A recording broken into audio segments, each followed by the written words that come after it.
Hello everyone, MJ here, and in this video I'm going to try to keep this short. In this video, this is going to be a video supplement to our campaign, Fantastic Battles, and the primary thing here is that we want to correct mistakes that have been happening. One of the things, I've always said, we will always make mistakes no matter what. That's just us. However, if the mistakes are too plentiful or they're mistakes that involve the core rules of the game, the core mechanics, then that really weakens the representation of the game. And, it kind of does kill the fun, too, because you're not playing the game right. So what I'm going to do is I'm going to add these this little video series to my campaign. I will have all the links in the description, so look for correction videos in the future, and we're going to go over a few things about Fantastic Battles. Namely, the things we had problems with, but I'll add a few things like magic and the role of command and movement and all that stuff. This is a game by Irregular Wars. Nick Wright is the author, and it's a good game, and we don't want to misrepresent it by making too many mistakes. All right, so let me correct one thing. So we're going to start with combat, and again, this will be a simple sort of demonstration of what we should be doing in our campaign. It's not necessarily what we're doing right now. So here we have Julie's side, and she has opted to form a group. And here is my side, and I have an individual company of elite lizardmen. Here is my captain. He is not attached. And here is Julie's notorious jungle elves in their little group, and they do have a captain attached, okay? Now, I do this because the norm in our games, we've been keeping our leaders separate from our companies at all times. And you know what? What that does is that it limits the uses of characters in our games, because characters or leaders, characters like captains, can be very helpful when they attach to a company because they boost that company's resolve and melee. Now, there's also disadvantages because, as you will see in a minute, if the company loses and ends up scattering, they run the risk of being destroyed as well. Okay, so I think that's the mindset that we had. We were trying to protect them a little too much. So I keep this guy separate so we could see the impact to the unit. Okay, so Julie this is an irregular company. This is an irregular company, and that is a specific stat, a specific kind of unit that you can have. No traits. We're not going to include traits yet. So this company has a resolve of 3. This company has a resolve of 3. That's a total of 6. But because her little captain is attached, that is a total of 7, because he contributes 1 resolve to the resolve pool. And that's what we were having trouble understanding with companies, is they have a resolve pool. They will not scatter until that resolve pool is down to 0. Okay, that's why groups are a little more robust.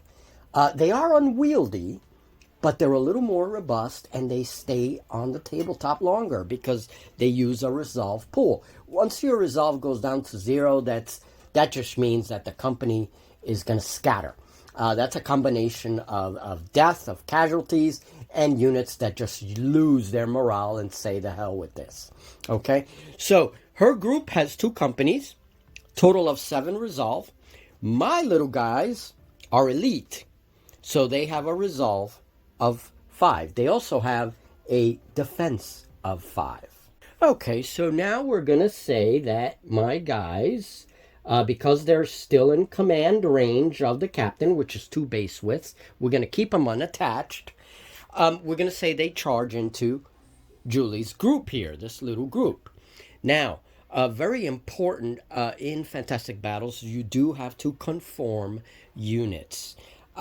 Conforming is basically making sure that the two frontal corners match up with each other. That's very important. So something like this, that's not allowed. So you have to conform. And there is a conform action so that you can actually tighten up the engagement. So you know exactly who's engaged and who's not. Now, in a group, just like in any combat, you have to look at company by company. So combat is accomplished company by company. It's the resolve pool that changes things for a group. So the main thing we were doing wrong, where we are going wrong is that, yes, we are considering company by company. However, when it comes to resolve in the group dynamic here, that's handled differently. We were saying, okay, well, this guy does, let's say they do 3 damage. This company only has 3 resolve. We were eliminating this company, and that's not how it works. That's not how it works. Yeah, we were considering, since our leaders were separate, the company would go down to 0 and then we'd eliminate it. And that's incorrect, because the whole purpose of the group is that they pool their resolve so they're more resilient. So that is a major thing that we really need to correct. And we do apologize for making such a bad mistake in the rules, but we were a little confused. Now we're not. Okay, so in this example, Julie's little elves here are engaged with my elite. And how do we do combat? All right, so Julie has a melee of 3 for each of these companies, right? So this engaged company is going to get melee of 3. That's due to her stat. However, her captain is going to contribute 1 melee because it is attached. Now, if we look at this company is not engaged. And this is another benefit of groups.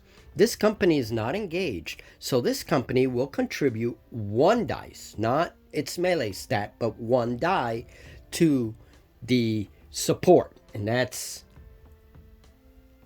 a total of 5 dice for Julie, because this company will be fighting also as a supporting company. So now going to my guys. Well, my guys have their elite, so they have 4 dice, okay, for combat. This is only combat. They have 4 dice. And because they charged, they're going to get 1 die. That gives them +1 for the charge, right?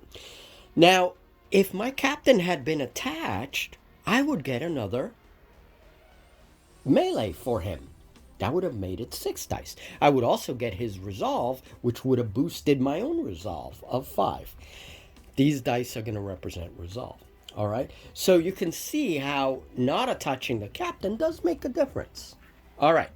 So I attacked first. So her defense, the defense on these irregular irregular companies, is 4+. So I need to roll 4s. Okay. So I rolled the dice. Lo and behold, just like I always roll, I only roll 1 hit. Okay, everything else is like 2s, 1s, 3s. I only roll 1 hit. So let's represent that with this red die so we can differentiate.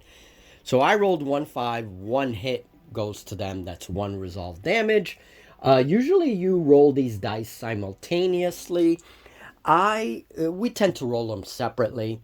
It doesn't really matter, but it does say in the rules as written that you roll simultaneously. So Julie rolls 1-5, which means 1 hit. My defense is a 5.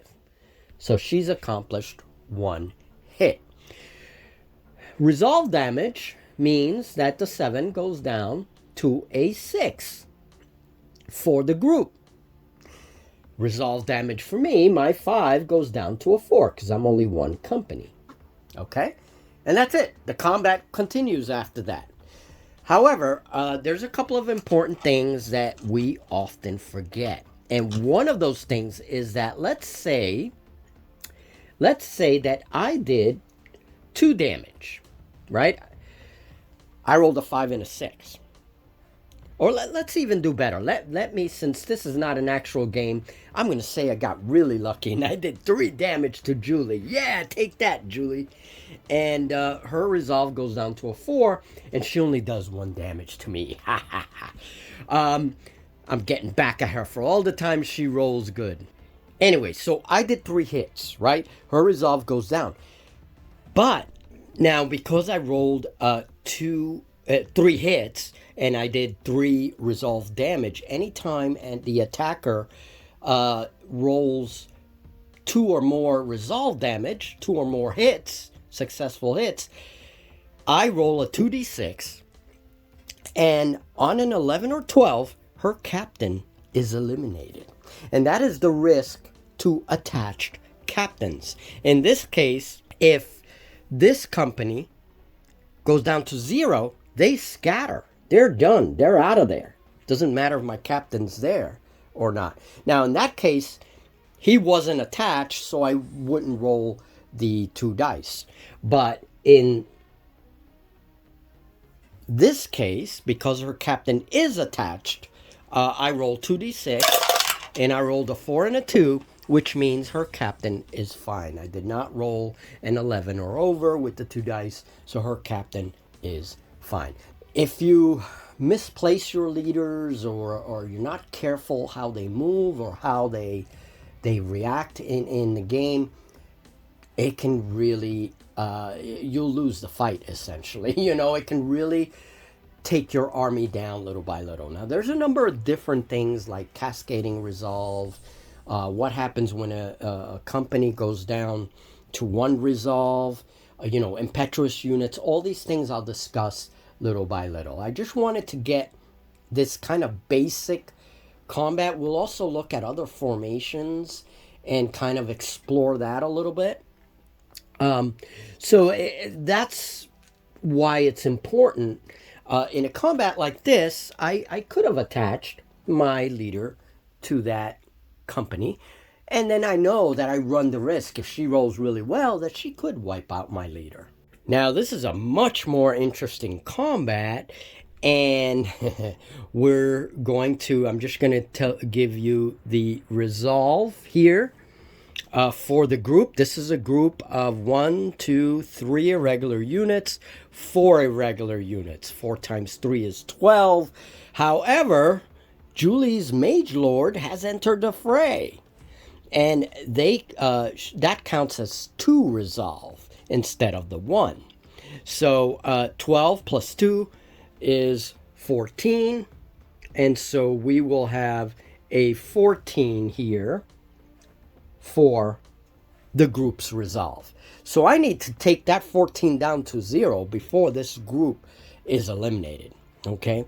And then now we have an interesting situation, because my elites, my lizardmen, one of them has managed to attack the rear end of the group, and here is a captain attached, and the other one is attacking the frontal portion of this group with a captain attached. That's a very interesting fight. We're going to save that for the next video.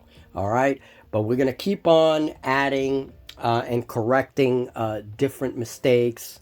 We'll talk about movement, we'll talk about shooting, magic, and the role of characters. These are very important concepts in this game. So that's it, folks. I just wanted to add this little series to our campaign. Julie and I are going to do some mock battles, some practice battles, make sure we're on the same page with this new understanding of the rules, and hopefully better our games in the future as this campaign is not going to go on very long. So we want to make sure that it's right. All right, folks, thank you very much. I'll see you in the next video. Thank you for all your support, and thank you to our patrons. It was one of our patrons that talked about the group dynamics, mentioned it very quickly about the stacking of resolve, And that made me really think about the mechanics. And it was like an epiphany. It clicked in my head. So there we go. We'll talk about rallying and other important concepts for leaders as well. Okay.